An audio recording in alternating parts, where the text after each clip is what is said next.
Cada vez que hablamos de crisis climática, siempre hablamos de los problemas, siempre hablamos de los riesgos, siempre hablamos de la catástrofe. Y la realidad es que en cada crisis hay oportunidades. Si nosotros queremos realmente tener un mayor involucramiento o que existan más actividades, acciones, programas de ESG a nivel industrial, tenemos que pensar en todas las oportunidades que esto nos genera. Y hay ejemplos que podemos hablar como qué pasó con las industrias que pusieron sus centros de distribución adecuados para las inundaciones. Y cuando vino Katrina, todo el huracán, las industrias que tuvieron esos centros de distribución pudieron distribuir completamente sus productos y después su market share después de Katrina creció enormemente. Podemos pensar en actividades como el sector de telecomunicaciones. Se necesitan alertas tempranas de riesgos climáticos. Antes sabíamos que te iba a llegar un huracán o te iba a llegar un ciclón con mucho tiempo de anticipación. Ahorita de repente es mucho más rápido. En el tema de tornados, que en México no era algo normal, ya empezamos a tener tornados y no tenemos sistemas de alerta. Entonces, el sistema de telecomunicaciones puede generar un servicio que al final del día es útil y al final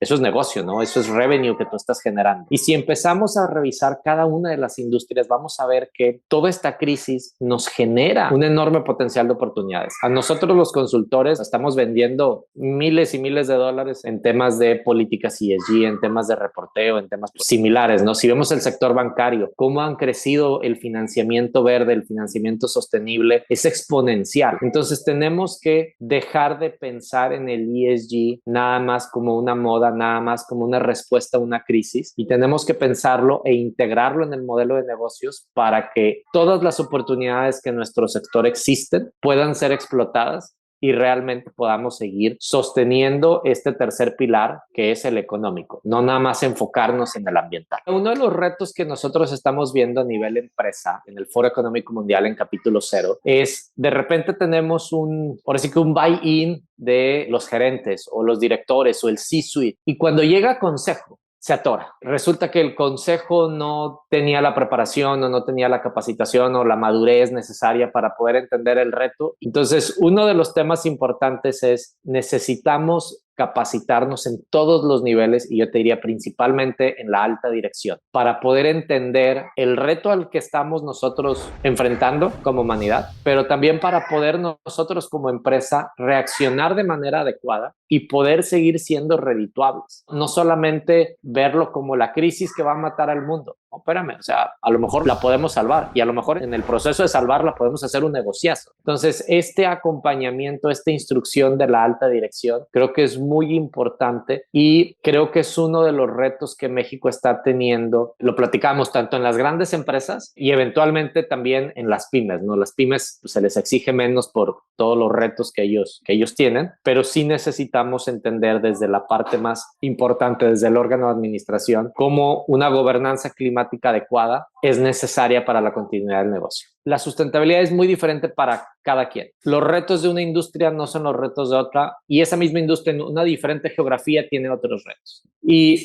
hemos aprendido a lo largo del tiempo que cuando alguien reporta, pues ese reporte no pudiera ser significativo, no pudiera ser comparable con otros, ¿no? Actualmente el IFRS está realizando el diseño del estándar de sustentabilidad per se, como si fuera un estándar de contabilidad o financiero, para que sea utilizado como el estándar global. Tiene mucha aceptación, te diría. Muchos de los grandes jugadores en reporteo, el sistema financiero, el sistema bancario están en total apoyo a este reporte. Digamos que se juntaron todas las partes, porque siempre alguien salía y decía, oye, para reportar agua vamos a hacer el estándar 1 y para reportar cambio climático el estándar 2. Cada quien se iba ahí moviendo, ¿no? Entonces yo creo que sí vamos a llegar a un nivel en donde entendamos cuáles son los principales drivers que vamos a tener que medir, que vamos a tener que reportar y que son relevantes, pero nos vamos a dar cuenta que vamos a seguir necesitando análisis para hacer este salto entre una industria o una geografía, porque no es lo mismo la necesidad del agua para la industria refresquera que para la industria metalúrgica. Es muy diferente ese requisito. El último reporte que revisé, teníamos 34 empresas mexicanas que estaban comprometidas a